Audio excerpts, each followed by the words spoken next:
जड़ कर्म चेतन बंधकारु, कर्म के अवसान का कह कर स्वरूप यथार्थ जग का, जो किया उपकार है उसके लिए जिन वाणी माँ को वंदना शत बार है, वंदना शत बार है, वंदना शत बार है।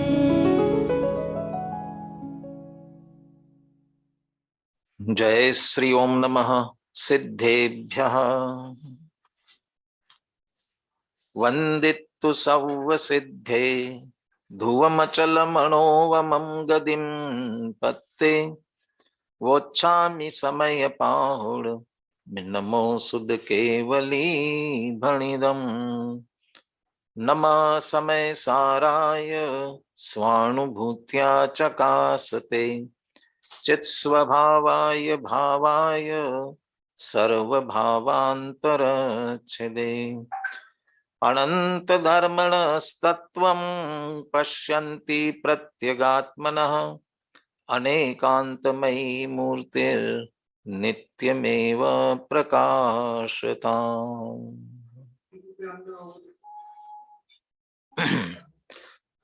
आचार्य कुंद कुंद देव विरचित समयसार परमागम और आचार्य अमृत चंद्र कृत इसकी आत्मख्याति टीका।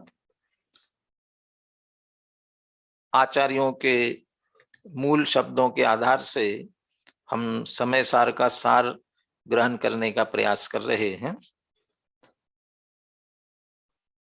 पिछली कक्षा में 83वीं गाथा की चर्चा अपनी हुई थी, जिसमें जीव अपने ही परिणामों का कर्ता और अपने ही परिणामों का भोक्ता होता है। इसे तर्क, युक्ति और दृष्टांत के साथ स्पष्ट किया गया था। और चूंकि अपने परिणामों का कर्ता है ये बात कही गई है, यह वस्तु स्थिति है, इसलिए ये निश्चय नहीं की बात कही थी। तो निश्चय से जीव अपने ही परिणामों को करता है और अपने ही परिणामों को भोगता है। ये बात जरूर थी कि इसमें जो अपने परिणाम लिए गए हैं वे निर्मल और विकारी, अविकारी और विकारी दोनों प्रकार के परिणाम लिए गए हैं। चूंकि संसार और निस्संसार अवस्था ले ली, निर्मल परिणाम में सर्वोत्कृष्ट निर्मल ले लिया और विकारी में संसारी कह करके सबसे निकृष्ट समझ लीजिए, और उसके बीच में जो मिश्र अवस्था आती है उसमें विकार वाले विकार में, अविकार वाले अविकार में चले जाएंगे। लेकिन विकारी अविकारी दोनों प्रकार के जीव के अपने परिणाम हैं और उनका वह जीव ही करता होता है। निषेध के रूप में कहा जाए तो पर का कर्ता वह बिल्कुल भी नहीं होता। तर्क और दृष्टांत की बात करें, दृष्टांत के रूप में लिया था समुद्र और उसके निमित्त बनने वाली हवा का। यद्यपि हवा के चलने से समुद्र में लहरें उठती है और नहीं चलने से समुद्र शांत गंभीर होता है, परंतु तर्क देते हैं व्याप्य व्यापक पने का अभाव होने के कारण से हवा समुद्र की उस उछलने वाले उत्तरंग अवस्था और शांत गंभीर निस्तरंग अवस्था, इन दोनों की कर्ता वह हवा नहीं है, क्योंकि व्याप्य व्यापक भाव का अभाव है। और साथ ही समुद्र की उस होने वाली अवस्था को समुद्र ही भोगता है। उसके लिए तर्क दिया था भाव्य भावक का। मैं इसलिए भी इसे रिपीट कर रहा हूं क्योंकि इन शब्दों का प्रयोग अगली गाथा की टीका में भी करने वाले हैं। तो चूंकि भाव्य भावक का अभाव है, इसलिए हवा समुद्र की उस अवस्था को भोगती भी नहीं है। तो उसी तरह से तो कौन भोगता है कि समुद्र ही कर्ता और समुद्र ही भोगता है। उसी तरह कर्म का उदय संसार दशा के लिए निमित्त है, और कर्म का अभाव, उदय न होना, उदय का ही अभाव हो जाना या सत्ता में से ही पूरा चले जाना, वह उसके निस्संसार अवस्था के लिए कारण बनता है। यद्यपि कारण है, निमित्त है, परंतु व्याप्य व्यापक भाव का अभाव होने से कर्म जीव को न संसारी बनाता है न मोक्ष मुक्त करता है, और भोक्ता भी वह नहीं है। भाव भावक भाव का अभाव होने से जीव स्वयं ही अपने उन परिणामों में व्याप्य व्यापक रूप से है, इसलिए करता, और संसार के दुख रूप अवस्था को, निसंसार के सुख रूप अवस्था को स्वयं भोगता है भाव्य भावक भाव से, इसलिए स्वयं ही भोगता है। ये निश्चय की बात थी। लेकिन कहते दुनिया में फिर भी ये कहते तो है कि जीव कर्म करता है, कर्म भोगता है, ये बात कही तो जाती है। कहते ये व्यवहार का कथन है। इसीलिए अगली गाथा में अब इसकी उत्थानिका ये लिखी है, अथ व्यवहारम दर्शयति। कह रहे हैं कि अब अगली गाथा में ये निश्चय की बात करने के बाद में अथ व्यवहारम दर्शयति, अब कहते हैं व्यवहार को दिखाते हैं। ये व्यवहारम दर्शयति का क्या मतलब है? दिखाते हैं माने व्यवहार कुछ दिखाने की बात है क्या? दर्शयति शब्द का प्रयोग क्यों कर रहे हैं कि हाँ दिखाने की ही बात है? जैसे लोक में कहते हैं ना, हाथी के दांत दिखाने के और होते हैं और खाने के और होते हैं, व्यवहार ऐसा दिखाने वाला ही है। क्यों? क्योंकि वस्तु स्थिति ऐसी नहीं है, निषेध भी होना है, इसलिए उसे दर्शयति कहते हैं। और दर्शयति का अर्थ प्रस्तुत कर रहे हैं। व्यवहार इस संदर्भ में व्यवहार का पक्ष क्या है, कर्ता और भोक्ता के संदर्भ में व्यवहार नहीं का पक्ष क्या है, वो यहाँ पर प्रस्तुत करें। अब व्यवहार नहीं का पक्ष प्रस्तुत करते हैं। 84वीं गाथा, मैं गाथा का पाठ कर रहा हूं, आप सभी ध्यान से सुने। व्यवहार सदु आदा ओगल कम्मम करे दिने यविहम तम चेव पुणो वेयई ओगल कम्मम अणेय विहम। यहाँ दोनों गाथाओं में मूल में कुंद कुंद आचार्य ने निश्चय का कथन, पिछली गाथा में निश्चय का कथन और इसमें व्यवहार का कथन, लेकिन दोनों जगह कथन अभिप्राय ऐसा शब्द का कोई प्रयोग नहीं किया। वहां भी लिखा था निश्चय नयस्य एवं, और यहां भी कह रहे कि व्यवहार सदुआदा। तो हमें विषय के अनुसार अपनी तरफ से समझना पड़ेगा। व्यवहार रस माने व्यवहार ने का ऐसा कथन है या व्यवहार ने का ऐसा अभिप्राय है। हिंदी में तो अर्थ ही कर दिया कि व्यवहार ने का यह मत है कि व्यवहार ने से देखा जाए तो ये मान्यता क्या है। व्यवहार ने की मान्यता आदा पोगल कम्मम करेदि नेय विहम। नेय विहम, अब देखिए शब्द के प्रयोग कैसे होते हैं। ऊपर लिखा नेय विहम और नीचे लिखा अनेय विहम। नेय विहम अनेय विहम, तो अ लगने से विपरीत होना चाहिए अर्थ, लेकिन दोनों का अर्थ एक ही निकल रहा है। नेय विहम माने अनेक प्रकार के, और अनेय विहम माने भी अनेक प्रकार के। ऐसा ऐसा कैसे अर्थ निकलेगा? क्योंकि यदि इसकी संस्कृत की दृष्टि से अर्थ करेंगे, शब्द बनाएंगे, केवल ने न एक विधम, नेय विहम माने न एक विधम, तो न एक विधम एक विध नहीं है माने कैसे कि अनेक विध। और नीचे सीधा सीधा लिखा कि अनेक विधम, तो अनेक विध है अनेक प्रकार के। तो आत्मा नेय विहम पौगल कम्मम करेदी, अनेक प्रकार के पुद्गल कर्मों को करता है। तो अब अनेक प्रकार में क्या लेंगे? तो अनेक प्रकार में लेंगे। वैसे तो गोमट सार में जब भेद करते हैं तब कह रहे कम्मत तने न एक कम, कर्म कर्म पने से तो एक है। फिर कहते हैं उसे द्रव्य और भाव की दृष्टि से दो भेद करते हैं, द्रव्य और भाव के रूप में। फिर जो वहां जो द्रव्य और भाव कर्म है ना, वो भाव कर्म हमारे राग द्वेष आदि विकारी भावों के भाव कर्म की बात नहीं है। जड़ कर्म में ही द्रव्य और भाव, द्रव्य है वो जो पुद्गल के परमाणु, और वहां भाव कर्म का अर्थ है उनमें जो फल देने की शक्ति है वो भाव, उसका उसी का भाव कर्म। और उसको फिर 4 में विभाजित करते हैं, प्रकृति, पदे, स्थिति, अनुभाग।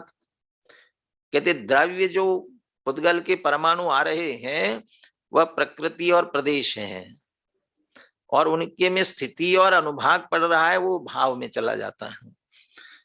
फिर वो द्रव्य कर्म जो आए उनको घाती अघाती करके रूप में भेद विभाजित कर देते हैं।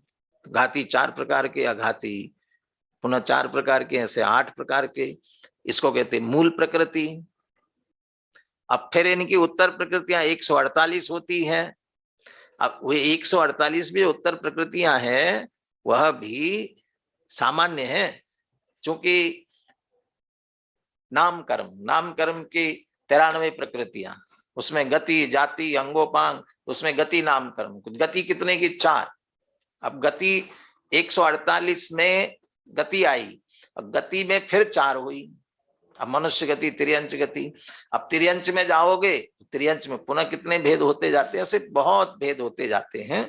तो 148 उत्तर प्रकृति के रूप में कहा, फिर कह दिया संख्यात, असंख्यात, और कितने परमाणु बनते तो अनंत।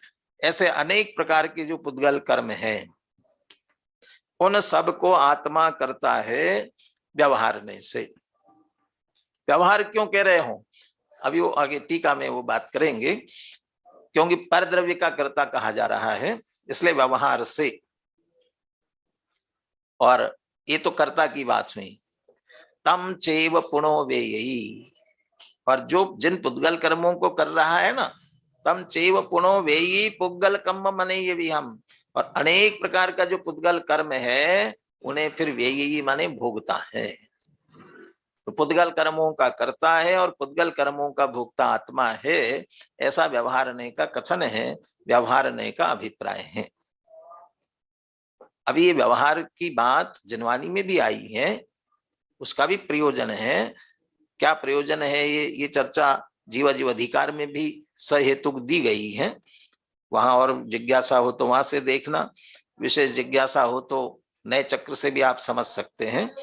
तो उस प्रयोजन से व्यवहार का निरूपण तो किया है, परंतु वैसा ही मान लेते हैं तो विपरीतता हो जाती है। उससे फिर दिक्कत खड़ी होती है। वो उसको फिर आगे की गाथाओं में उसकी चर्चा करेंगे। अभी तो जब व्यवहार की बात चल रही तो व्यवहार को अच्छी तरह समझे। व्यवहार से जीव पुद्गल कर्मों का करता है अनेक प्रकार के, और अनेक प्रकार के पुद्गल कर्मों का भोगता है। इसी आधार से पूरा करणान योग, पूरा प्रथमान योग, और बहुत कुछ चरणान योग भी। भाई ऐसा नहीं करोगे तो ये कर्म बंधेंगे, इसलिए गलत काम मत करो, पाप मत करो, ये चरणान योग की भी शैली है। तो वहां जीव ऐसे कर्म करता है तो ऐसे कर्म भोगने पड़ते हैं, ये सारा निरूपण जिनवानी में आता है। उसी आधार से जीवों को पाप से हटा, पाप पुण्य का फल बताते हुए धर्म में लगाने का जिनवानी का प्रयोजन रहता है, इसलिए व्यवहार से सभी कथन किया जाता है।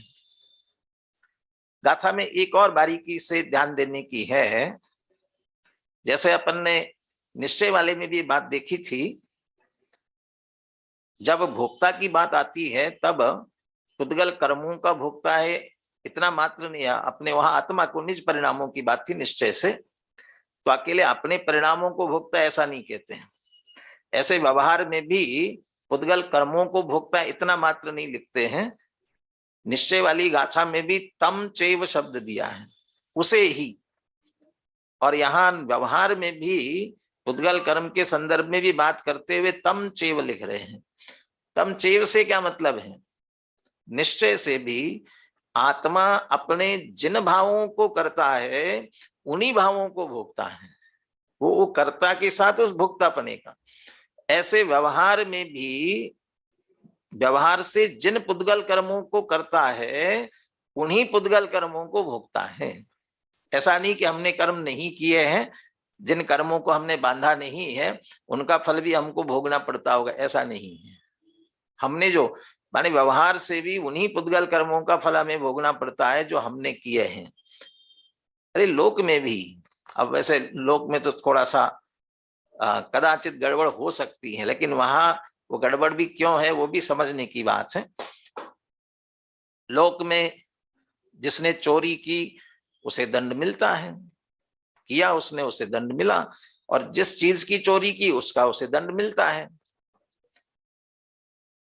कदाचित किसी ने चोरी की नहीं और उस पर आरोप आया, उसे पकड़ा, और अब तो वहां तो सिद्ध करने के लिए गवाह और जो कुछ भी है, और किसी को फंसाना होता है तो उसके लिए सारे गवाह भी खड़े कर ही देते हैं, खड़े कर दिए गए और उसे दंड दिया गया, दंड उसे भोगना पड़ा। अब किया नहीं है और भोगना पड़ रहा है, तो नहीं किया और भोगना पड़ा। परंतु कर्म में ऐसा नहीं है।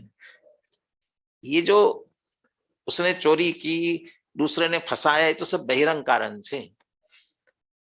अंतरंग कारण के रूप में यदि हम देखेंगे तो उसे उस समय उस प्रकार के पाप कर्म का उदय है, इसलिए उसे वो भोगना पड़ा। और उल्टी तरफ तो लोक में तो ऐसा भी देखते हैं कि तो बहुत पाप कर रहे हैं और इसका फल तो उन्हें मिल ही नहीं रहा है, तो उस समय उनके पुण्य कर्म के उदय का फल भोगने का अवसर है। इसलिए अंतरंग की दृष्टि से जो हमने कर्म किए हैं वह हमें उदय में आकर के फल देते हैं, वे ही देते हैं। भावना 32 में इसका जो हिंदी पद्यानुवाद है उसमें एक पंक्ति आती ना, स्वयं किए जो कर्म शुभाशुभ फल निश्चय ही वे देते, करे आप फल देय अन्य तो स्वयं किए निष्फल होते। हमारे किए हुए कर्म हमें फल देते हैं, दूसरा कोई नहीं देता है। हम करें उसका फल तो मिले नहीं, दूसरा दे या दूसरे ही कोई फल देने, ऐसा नहीं होता है। तो तम चैव, उन्हीं कर्मों के पुद्गल कर्मों के फल को जीव भोगता है, ये व्यवहारण्य का कथन है। सुनील जी हैं? नहीं है तो आप में से पूछ करके, आप में से कोई पाठ करना चाहे गाथा और पद्यानुवाद का तो हैंड रेज करेंगे तो आकाश जी आपको अनम्यूट कर देंगे।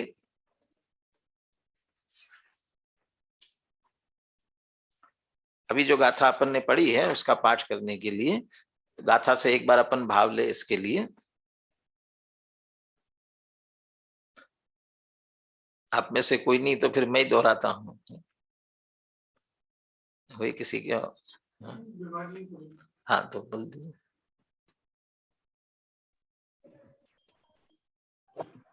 व्यवहार सदुआदा पोगल कम्मं करे दिड़े अविहम, तम चैव पुणो वेयई पोगल कम्मं अड़े अविहम।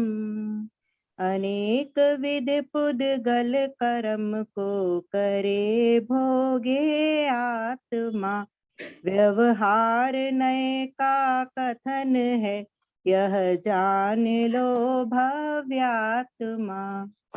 चलिए मूल गाथा से अपन ने देखा, अब इसकी संस्कृत टीका अपन देखते हैं।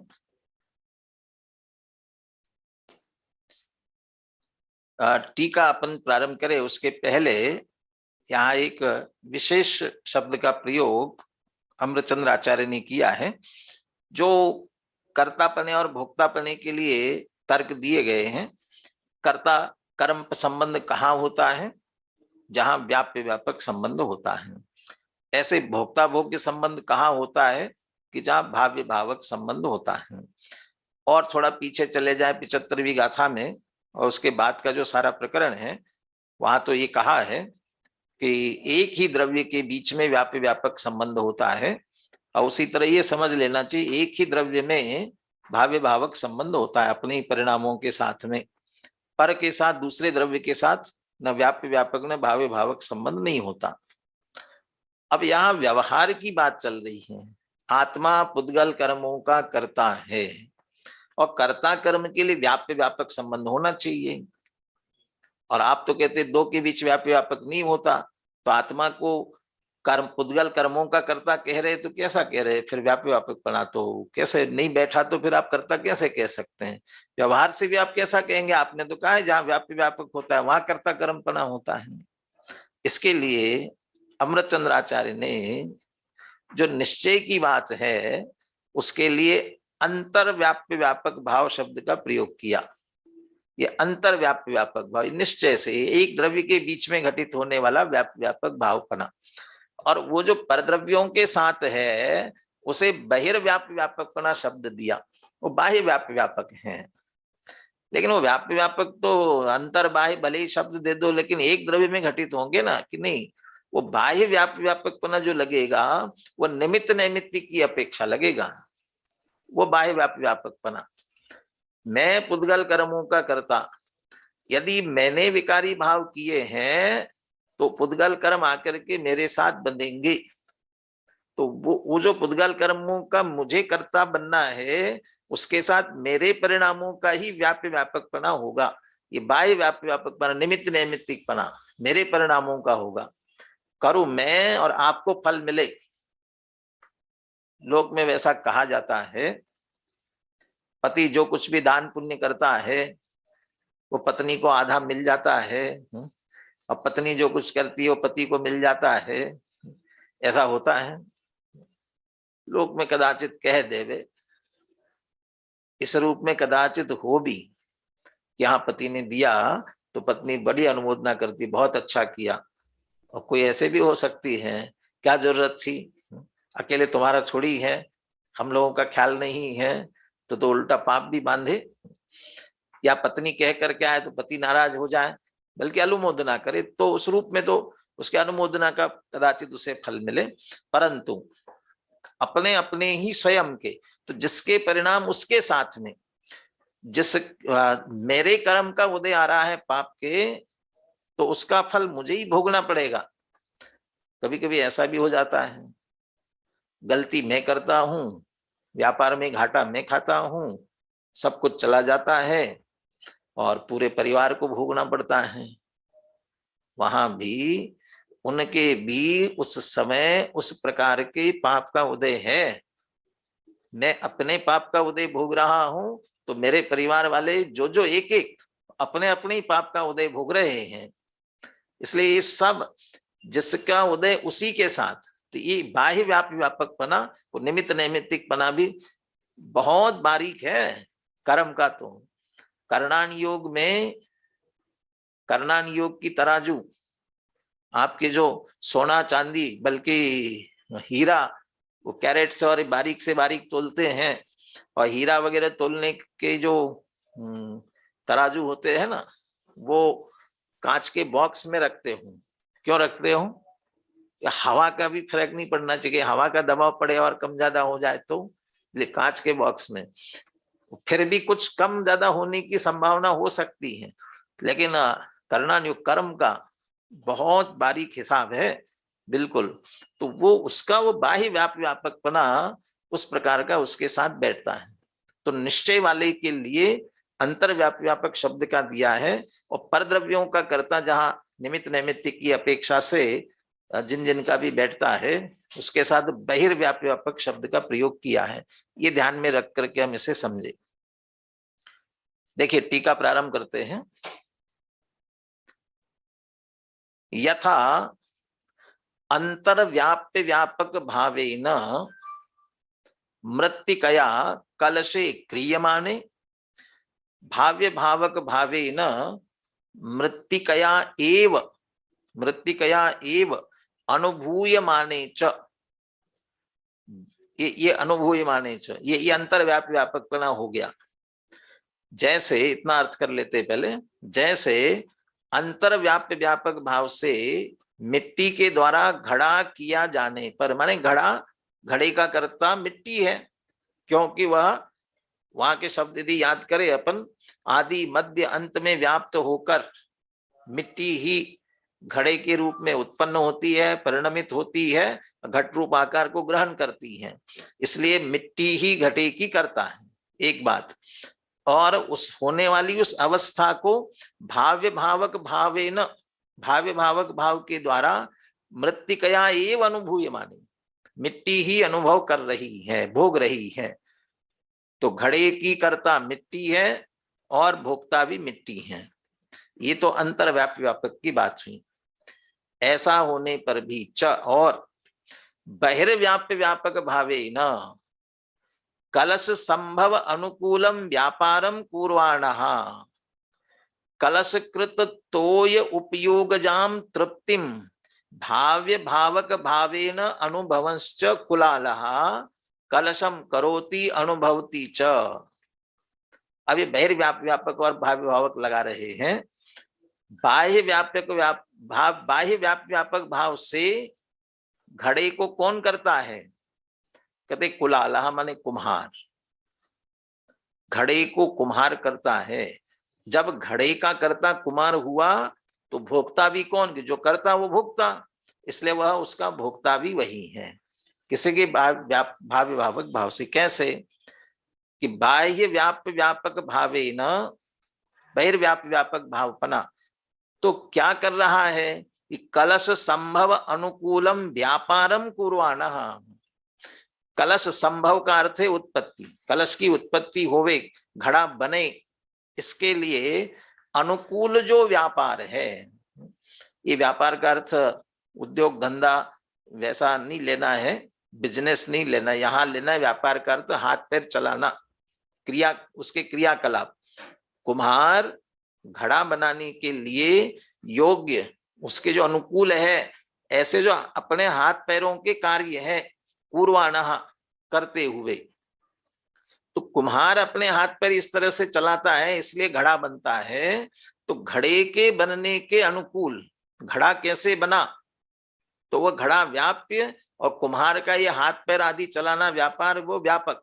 तो ये बाह्य व्याप्य व्यापकपना उसके साथ बैठता है। लोक में ऐसा बाह्य व्याप्य व्यापकपना है, इसीलिए घड़ा चाहिए तो हम कुम्हार के पास जाते हैं। और पहले जमाने में तो ये सब बनाने वाले होते थे, उन्हीं के पास जाना पड़ता था ना। अपने को जूते चप्पल चाहिए तो चमार के पास जाना पड़ेगा, कपड़ा चाहिए तो जुलाई के पास जाना पड़ेगा, वो ही उसके करता। तो ये बाह्य व्याप्य व्यापकपना उनके साथ था, तो वे उसके अनुकूल अपने कार्यों को करते हुए। एक बात, अभी जो करता है वही भोगता लेना है, इसलिए कुम्हार ने घड़ा बनाया तो अब भोगना भी कुम्हार के साथ जोड़ना है।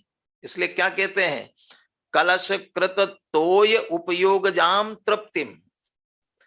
उस घड़े में तोय माने पानी, पानी भर करके, कलश कृत तोय घड़े में भरे हुए पानी को उपयोगजाम उपयोग करते हुए तृप्तिम उसकी तृप्ति। कुमार ने घड़ा बनाया, उस घड़े में पानी भरा और उस भरे हुए पानी को पिया, प्यास बुझा करके तृप्त हुआ, तो तृप्ति को उसने भोगा। तो उस घड़े का भोक्ता भाव्य भावक भावेन अनुभवंश्च। भाव्य भावक भाव से उस घड़े को भोग कर जो तृप्ति हुई उसे अनुभव करता हुआ भोगता हुआ कुम्हार कुलालः।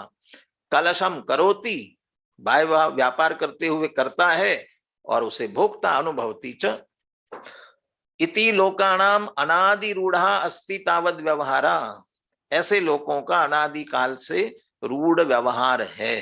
रूढ़ व्यवहार इसलिए हुआ, ये कुमार मिट्टी ला करके बनाता वो दुनिया को दिखता है। अब यहाँ कर्ता पने में तो हमें कोई शंका नहीं होना चाहिए। हम सब कहते हैं भी कुमार, घड़े का कर्ता कौन है? कुमार है। बाह्य व्याप्य व्यापकपना वही है। निश्चय वाली बात जो है हमने पढ़ ली समझ ली, इसलिए मिट्टी है वो भी हमारे ख्याल में है। तो बाह्य दृष्टि से देखे तो कुमार है, निमित्त नैमित्तिक से कुमार है। लेकिन भोक्तापने में हमें शंका खड़ी हो सकती है, क्या सारे घड़े बनाता है और सब में पानी भर करके पीता है? वो तो पीता तो नहीं है। तो घड़ा वो बनाता है और दूसरे पानी पीते हैं, तो कर्ता कोई हुआ और भोक्ता कोई हुआ। तो घड़े का कर्ता कुमार और भोक्ता जो अपने अपने घड़े लेकर जाएंगे वे होंगे? नहीं, ऐसा नहीं है।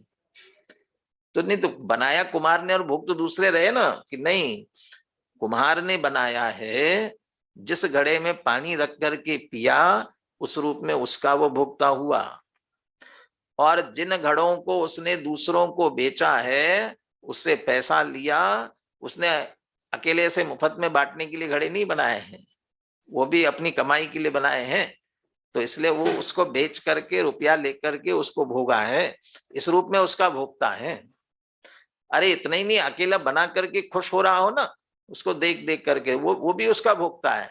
ये बनाया और उसको देख करके आनंद आया, उसको वो भी उसका भोगता है। इस रूप में हमने तो घड़ा बनाया नहीं था और हम तो पानी रख करके पी रहे हैं, तो हम तो बिना किए भोगता हुए। ऐसा लग रहा हो तो फिर आपने वो 3 प्रकार के कार्यों को, कर्म के 3 प्रकार आपने ध्यान नहीं रखे। कौन से? प्राप्ति, विकार और निर्वर्त, 3 प्रकार के कर्म थे। तो उसमें उसने तो घड़े की उत्पत्ति की, इसलिए वो तो निर्वर्त वाला कर्म उसको कुम्हार ने किया। हमने कुछ नहीं किया, घड़ा प्राप्त तो किया, तो हमारे लिए प्राप्य कर्म है, हमने किया, इसलिए उस प्राप्य रूपी कर्म के हम कर्ता, खरीद कर लाए और फिर हमने उस पर रख करके पानी पिया। हम गए, हमारा घड़ा मैं खरीद के लाया हूं, इसलिए अपना, और फिर हमने उसका पानी पिया तो हमने उसको भोगा। इस तरह भोगता भोग के बहिर्भाव से फिर ऐसा लगाना पड़ेगा, तो जो करता है वो उसको भोगता है। तो इस तरह से यहाँ कुम्हार के उदाहरण से कहा, कुम्हार का निमित्त नैमित्तिक घड़े के साथ बैठता है, वो बाह्य व्यापकपना, इसलिए वह करता है और उसका उपयोग, उसका फल वह भोगता है कड़े बनाने का। तो भाव्य भावक भाव से बाहर से उसका भोगता भी है, और ये अनादि से चला आ रहा है ऐसा ही, दूसरे को देख देख करके। तो ये इसलिए अज्ञान, किसको कह रहे? रूढ़ व्यवहार, किसका है? लोकानाम, लोक का, लौकिक लोगों का इस तरह से व्यवहार चला आ रहा है। अब जैसा है लौकिक व्यवहार उदाहरण में दिया है, ऐसा भी यहाँ सिद्धांत में घटित करते हैं। तो लौकिक जन तो सामान्य होते हैं, यहाँ लौकिक जनों की जगह किसको लेते हैं और व्यवहार किसका है, अब सिद्धांत पर घटित करते हैं। देखिए, तथा, यथा था ना, अब तथा, तथा अंतर्व्याप्य व्यापक भावेन पुद्गल द्रव्येण कर्मणि क्रियमाणे भाव्य भावक भावेन पुद्गल द्रव्येण एव अनुभूयमाने च। यदि अंतर्दृष्टि से देखा जाए, निश्चय से देखा जाए, तो कर्म, ये हमारे जो ज्ञान आवरणादि कर्म है, 8 कर्म हमसे बन रहे हैं कर्मान शरीर में आकर के, इसका वास्तविक कर्ता कौन? कि उसका व्याप्य व्यापक संबंध पुद्गल द्रव्य के साथ है, इसलिए पुद्गल द्रव्य के द्वारा ही किया जाता हुआ क्रियमाणे। और जब पुद्गल ही उस रूप हो रहा है, तो भाव्य भावक भाव से पुद्गल द्रव्य के द्वारा ही उसका अनुभव किया जा रहा है। ये अंतर्व्याप्य व्यापक और भाव्य भावक की बात हुई। ऐसा होने पर भी बहिर्व्याप्य व्यापक भावे न बाह्य व्याप्य व्यापक भाव, अब कर्मों के बंधने का बाह्य व्याप्य व्यापक भाव किसके साथ बैठेगा? कर्म किसके साथ आकर के बंधे? आत्मा के साथ बंधे। लेकिन कौन से आत्मा के साथ? ज्ञानी के कि अज्ञानी के? समय सार की दृष्टि से तो ज्ञानी को बंध होता ही नहीं है, इसलिए यहाँ अज्ञानी की बात करते हुए कहते हैं बहिर्व्याप्य व्यापक भावेन अज्ञानात् पुद्गल कर्म संभव अनुकूलम परिणामम कुर्वाणः। अज्ञान से पुद्गल कर्म के उत्पन्न होने में अनुकूल ऐसे परिणामों को करता हुआ, तो पुद्गल कर्मों का आश्रव हो, बंध हो, ऐसे कौन से परिणाम? आसवदि जैन कम्मम परिणामेण पणो सुविन्नयो भावासवो जनितो कम्मा सवनम परो होदी। और उसके कारण भी दिए, मिच्छत्तम अविरमणम मिथ्यात अविरति इत्यादि जो प्रकार के भाव है, माने कर्म आने के निमित्त रूप जो जीव के विकारी परिणाम हैं। और जीव ऐसे विकारी परिणाम क्यों करता है? कि अज्ञानात। तो अज्ञान से पुद्गल कर्म बंधे, आश्रवित हो, संभव आने उत्पन्न हो, माने बंधे आश्रवित हो, इसके लिए अनुकूल जो परिणाम है उनको किसने किया? कि जीव ने किया। कुर्वाणः, अज्ञान से जीव करता हुआ। बहिर्व्याप्य व्यापक क्यों कह रहे हैं?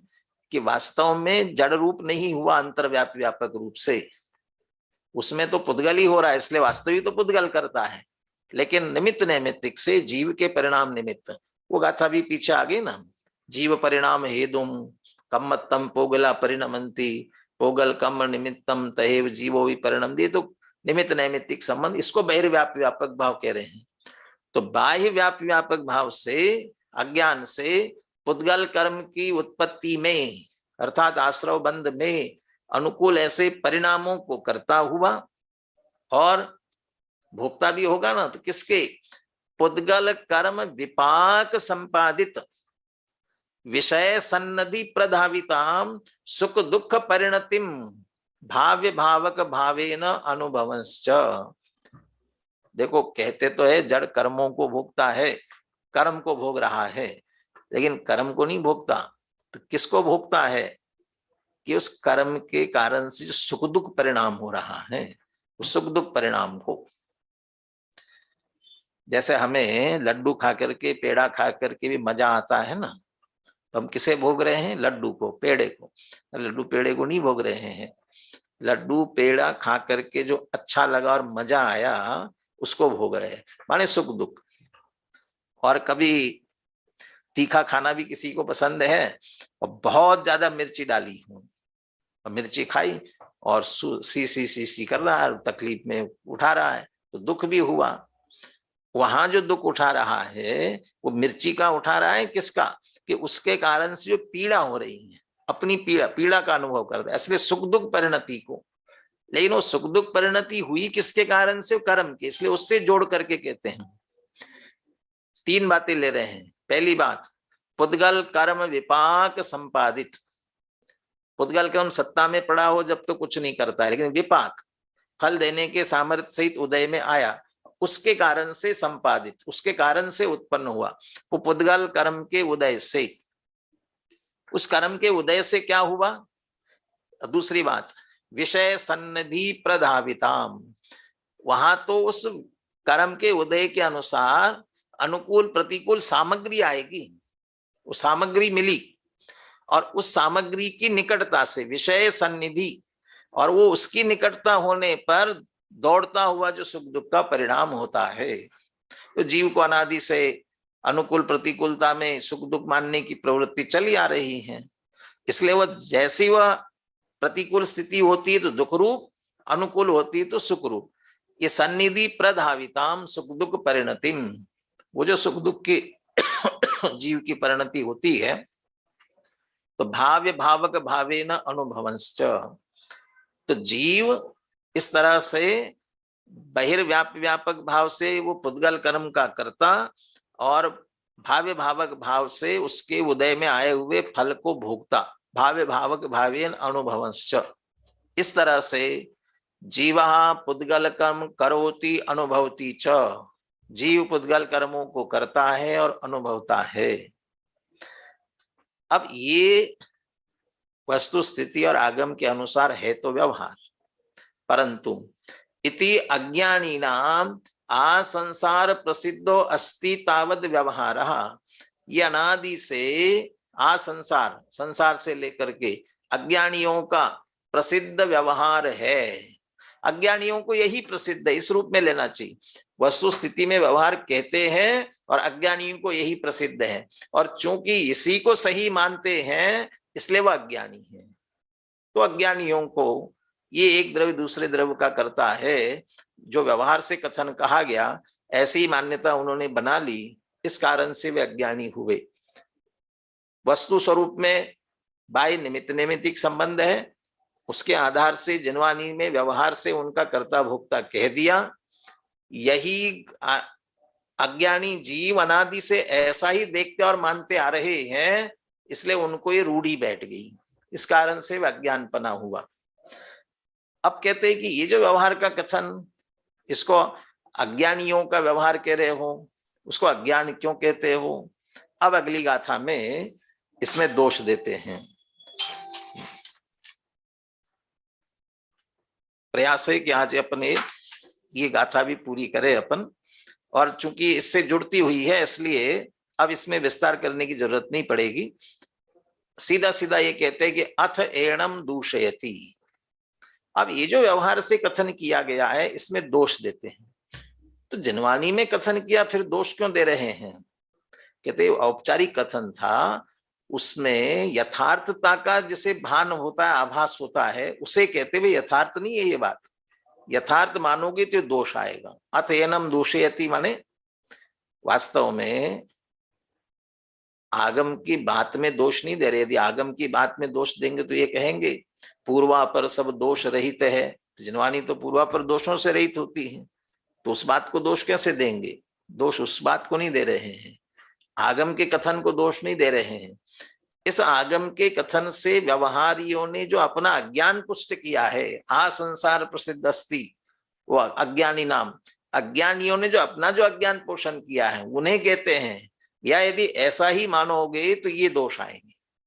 अथ एनम दूषयति, व्यवहार नए का खंडन करते हैं। नए तो सम्यक ज्ञान है, उसका खंडन नहीं, उस व्यवहार नए का ही यथार्थ मानते हैं। व्यवहार नए को निश्चय जैसा मानने की जो भूल करते हैं उसका खंडन करते हैं। तो क्यों यथार्थ नहीं है, उसमें क्या दोष आता है, ये बताते हैं। 85 नंबर अब गाथा पढ़ता हूं मैं, आप सभी उस पर ध्यान दें। जदिपोगल कम्ममिणं कुवदितं चैव वेद यदि आदा दो किरियावदिरितो तसज्जदेशो जिणावमदम्। कहते जैसे व्यवहार ने से अभी पिछली गाथा में कह दिया, व्यवहार से आत्मा पुद्गल कर्मों को करता और भोगता है। अब कहते कि यदि पोगल कम मिनम कुवदि तम चैव वेदी यदि आदा, जो बात व्यवहार से कही थी, यदि वास्तव में ही यदि पोगल कम मिनम इस पुद्गल कर्म को कुवदि माने करता है, तम चैव माने उसे ही, वेद यदि आदा आत्मा भोगता है, यदि ऐसा ही माना जाएगा, दो क्रिया वदिरत्तोपसज्जते, तो फिर वह दो क्रियाओं से अव्यतिरिक्त माने दो क्रियाओं से अभिन्न हो जाएगा। तो क्या दिक्कत है? बहुत बढ़िया है। आजकल तो 2 in 1 का जमाना है या ये सब लोक में व्यवहार में जो कुछ भी होते हो, लेकिन वस्तु स्वरूप में दो मिलकर के एक अभेद होते नहीं है, दोनों अलग अलग ही होते हैं। और यहाँ वो दो क्रियाओं से अभिन्न होने का प्रसंग आएगा तो आने दो, क्या दिक्कत है? कहते जिनाव मदम, यदि ऐसा ही मानोगे तो दो क्रियाओं से अभिन्न होते हुए भी नहीं तो हम ऐसा ही मानेंगे, ऐसा करोगे तो जिनाव मदम, जिन अवमतम, दो अर्थ किए, तो फिर ये जिनेन्द्र भगवान की अवज्ञा है। जिनेन्द्र भगवान की आप आज्ञा का विरोध कर रहे हैं। जिनेन्द्र भगवान ने ये कहा है एक द्रव्य अपनी अपनी क्रिया का ही कर्ता होता है, दो क्रियाओं से अभिन्न नहीं हो सकता, और आप उनकी बात नहीं मान रहे हैं, इसलिए जिनाव मदम। और दूसरा अर्थ किया जिन मत से आप बाहर हो जाओगे, ये जिन मत नहीं है। एक द्रव्य अपने ही द्रव्य का कर्ता होता है, दो द्रव्यों का नहीं होता, ये जिन मत है। और जिन मत से बाहर होने का अर्थ मिथ्या दृष्टि, और इसीलिए वो दो क्रियावादी मिथ्या दृष्टि, अगली गाथा में शब्द सीधा मिथ्या दृष्टि का प्रयोग करेंगे। यहां करें कि जिनेन्द्र भगवान की अवमानना है। और जिनेन्द्र भगवान की अवमानना का मतलब क्यों है जिनेन्द्र भगवान की? मैं तो इसको ऐसा कहता हूं, वस्तु स्वरूप नहीं माना इसलिए अग्रहित मिथ्या दृष्टि, और जिनेन्द्र भगवान की बात कहने के बाद भी नहीं माना इसलिए ग्रहित मिथ्या दृष्टि। जिनेन्द्र भगवान की बात नहीं मानी ना, इसलिए ग्रहित मिथ्या दृष्टि। भैया कम से कम आपको भी अंदर से श्रद्धा नहीं हुआ, इतना तो मानो। जिनेन्द्र भगवान का तो ये मत है एक द्रव्य दो द्रव्यों का कर्ता नहीं होता, इसलिए आत्मा को पुद्गल कर्मों का कर्ता माना जाए तो दो क्रिया से अभिन्न होने का प्रसंग आएगा, ऐसा जिनेन्द्र भगवान का मत नहीं है तो मानो। नहीं, जीव अपना भी करता है, पुद्गल कर्म का भी करता है, ये मानेंगे तो जिनेन्द्र भगवान की अवज्ञा होगी, फिर तो जैन भी नहीं कहलाएंगे। जिनेन्द्र भगवान की बात माने वो जैन है, तो इसलिए जिनाव मदम कहा। ये जिनेन्द्र भगवान का अपमान है, अवमानना है। जिनेन्द्र भगवान के मत से वह बाहर हो जाएगा, इसलिए उस वस्तु स्वरूप को हमें यथावत स्वीकार करना चाहिए। गाथा बुलवाइए किसी से।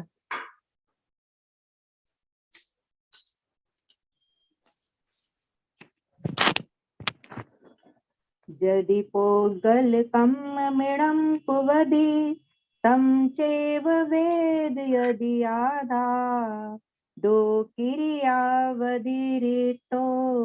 पसज्जदे सोजिणावमदम्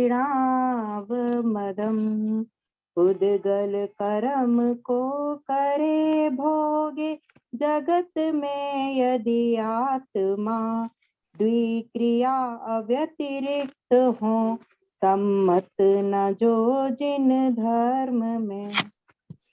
जिन धर्म को क्यों सम्मत नहीं भाई, क्या दिक्कत है जिन धर्म को? क्योंकि जिन धर्म वस्तु स्वरूप के अनुसार निरूपण करने वाला है। जिनवाणी सर्वज्ञ भगवान की वाणी है और सर्वज्ञ भगवान में यथार्थ वस्तु स्वरूप आता है, इसलिए वह जिनेंद्र भगवान को मान्य नहीं, ऐसा कहते हैं। दोनों को एक माना जाए तो दोनों अभिन्न होने का प्रसंग आएगा।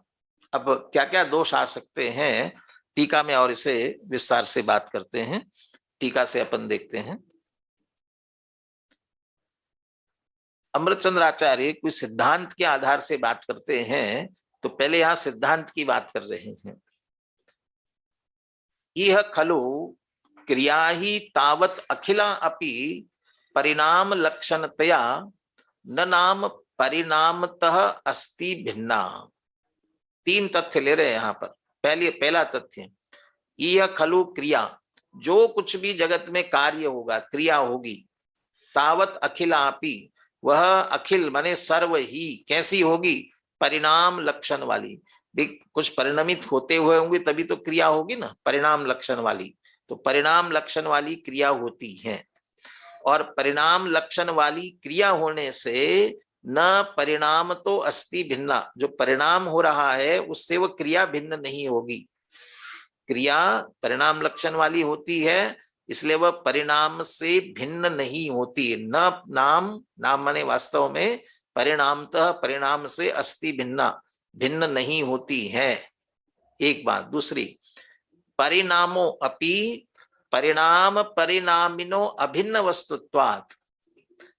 परिणाम की स्थिति क्या है कि परिणाम और परिणामी, परिणामी माने द्रव्य, परिणाम माने पर्याय। जो परिणाम है वह परिणामी, जिसका वह परिणाम है अर्थात उस द्रव्य से अभिन्न वस्तुत्वात्। तो परिणाम और परिणामी दोनों अभिन्न होते हैं, और चूंकि परिणाम और परिणामी अभिन्न वस्तु होने से, इनमें अभिन्न वस्तुपना होने से परिणामिनो न भिन्ना, परिणाम है वह परिणामी से भिन्न नहीं है। दो हो गए।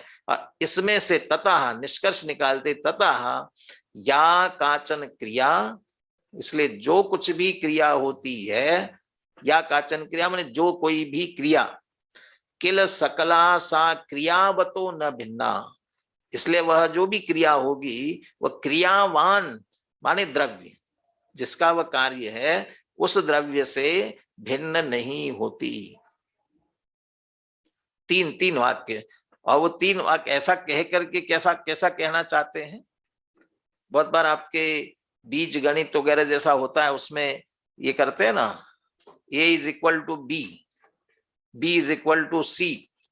इसका क्या मतलब हो गया? A is equal to C। ये बात बैठेगी ना। लोक में ऐसा कहे हम, उमेश सुरेश का दोस्त है, सुरेश रमेश का दोस्त है, इसलिए रमेश उमेश का दोस्त है। आपस में बैठते ना बात, ऐसा यहाँ कहना चाहते हैं। क्रिया परिणाम लक्षण वाली है, इसलिए परिणाम से भिन्न नहीं है। परिणाम परिणामी से अभिन्न है, तो परिणामी क्रियावान आ गया वहां पर। तो जो क्रिया परिणाम और परिणामी, तो क्रिया परिणाम से अभिन्न, परिणाम परिणामी से अभिन्न, इसलिए क्रिया भी परिणामी द्रव्य से निश्चित रूप से अभिन्न होगी। ये सब कवायद करके क्या कहना चाहते हैं? जिस द्रव्य का जो कार्य है उसके साथ वह द्रव्य अभिन्न होता है, उस कार्य के साथ, या वह कार्य है वह अपने द्रव्य से अभिन्न होता है। अब आप एक द्रव्य को दूसरे द्रव्य का कार्य का कर्ता कहोगे, ये बातें कैसे बैठेगी? इसके लिए वस्तु स्थिति हमारे सामने रखी है। अब इसके आधार से एक द्रव्य को दूसरा द्रव्य का कर्ता मानने वाले का अब निषेध करते हैं। देखिए, क्रिया कर्त्रो अव्यतिरिक्ततायाम वस्तु स्थित्या प्रतप्यताम। यहाँ कह रहे हैं क्रिया और कर्ता माने वो द्रव्य, क्रिया जो कार्य हो रहा है और कर्ता वो द्रव्य अव्यतिरिक्त, जैसा अभी पहले कह दिया सिद्धांत से सिद्ध करते हुए, उस तरह से क्रिया और कर्ता में अव्यतिरिक्तपना माने अभिन्नपना, वस्तु स्थित्या प्रतपत्याम, वस्तु स्थिति से प्रताप माने अच्छी तरह से प्रकाशित हो रहा है, प्रतपत्याम अरे ये तो ज्वलंत अच्छी तरह से दिख रहा है साफ साफ, जो भी क्रिया होती है उस कर्ता वाले द्रव्य से अभिन्न होती है, वस्तु स्थिति से, वस्तु स्वभाव से। जब ये स्थिति है तब, जब ऐसा है तब यथा व्याप्य व्यापक भावेन स्वपरिणामम करोति भाव्य भावक भावेन तमेव अनुभवति च जीवः। और इसलिए जब कर्ता कर्म का अभिन्न होता है उसी तरह भाव्य भावक का भी अभिन्नपना होता है, इसलिए व्याप्य व्यापक भाव से अपने परिणामों को करता है जीव और भाव्य भावक भाव से अपने ही परिणाम को भोगता है, क्योंकि यहाँ अभेद है, कर्ता कर्म का अभेदपना है, तो उसको करता और भोगता है।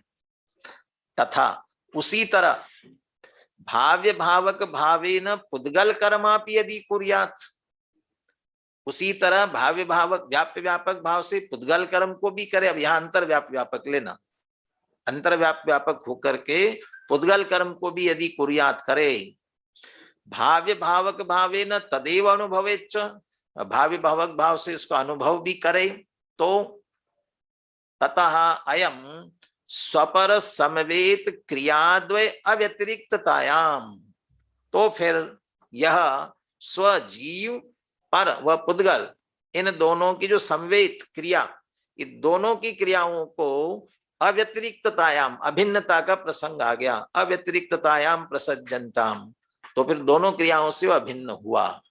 क्यों? इसीलिए तो पहले कहा था जो क्रिया होगी वह कर्ता से अभिन्न होती है, परिणाम परिणामी से अभिन्न, इसलिए क्रिया कर्ता से अभिन्न होती है। और जीव कर्ता पुद्गल क्रिया का कर्ता कहना चाहते हो तो यदि वो क्रिया पुद्गल की और जीव करता है, ये दोनों अभिन्न होंगे, अव्यतिरिक्ततायाम प्रसज्जत्याम, दोनों का अभेदपना हो जाएगा। तो हो जान दो क्या दिक्कत है? तब कहते हैं स्वपरयो परस्पर विभाग प्रत्यस्तमनात्, तो फिर स्वजीव और पर पुद्गल इनका जो परस्पर भेद है, दो द्रव्य भिन्न भिन्न, इनका विभाग भेद प्रत्यस्तमनात्, अस्त हो गया, नष्ट हो गया, भेद इन दोनों का नष्ट हो गया। तो अभी भी कहे कि हो जान दो क्या दिक्कत है? तो कहते हैं प्रत्यस्तमनात् अनेकात्मकम एक आत्मानम अनुभवन, अनेकात्मक ऐसे एक आत्मा का अनुभव करता हुआ, माने अनेकात्मक हो गया ना, जीव का भी करता और पुद्गल का भी करता, इसलिए अनेकात्मक हो गया। और अनेकात्मक होते हुए भी उसको एक मान रहा है, भिन्न भिन्न है और दोनों का विभाग अस्त किया, अभेद मान लिया और दोनों को एक मान रहा है। ऐसा मानते हुए अनुभवन मिथ्या दृष्टि तया, तो फिर मिथ्या दृष्टि हो जाएगा। क्यों मिथ्या दृष्टि होगा? क्योंकि मिथ्या दृष्टि अपन बालबोध पाठमाला में मिथ्या दर्शन मिथ्यात्व, उसकी परिभाषा सरल भाषा में देते हैं, उल्टी मान्यता को मिथ्यात्व कहते हैं। तो मान्यता उल्टी हो रही है, एक बात।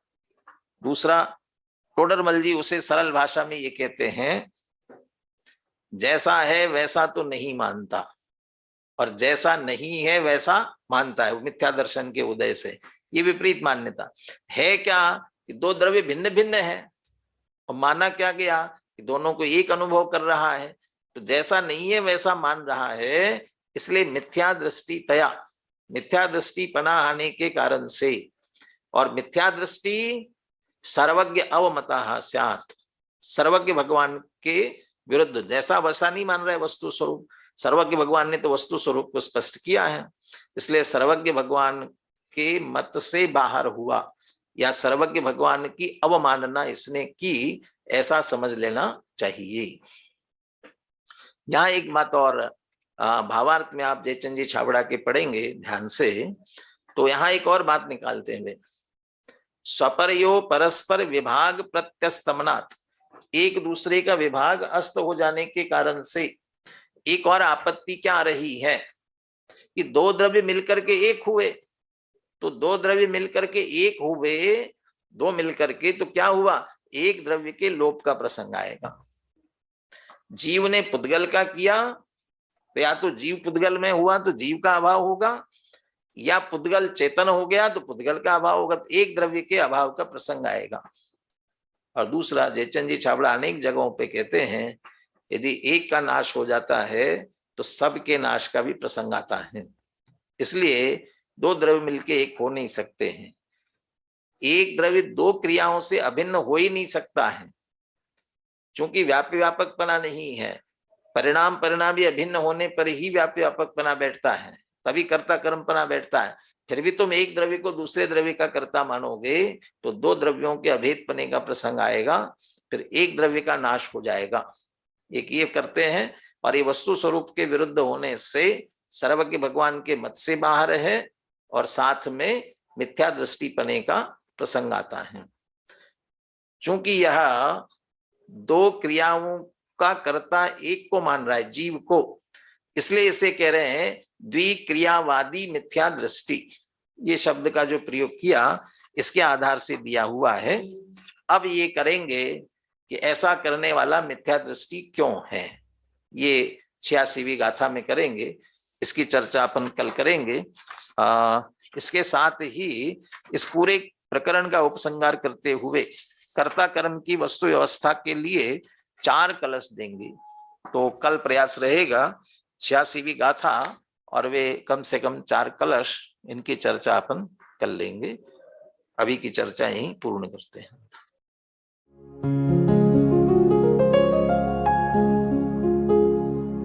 निज निधि निज में बताए, यह अनंत उपकार है उसके लिए जिन वाणी माँ को वंदना शत बार है, वंदना शत बार है, वंदना शत बार है।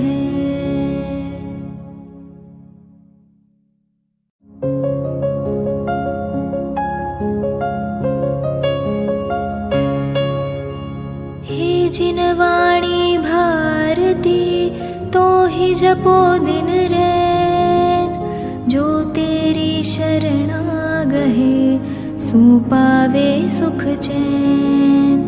जा वाणी के ज्ञान दे सूझे लोकालोक, सो वाणी मस्तक नवो सदा देत हो ढो।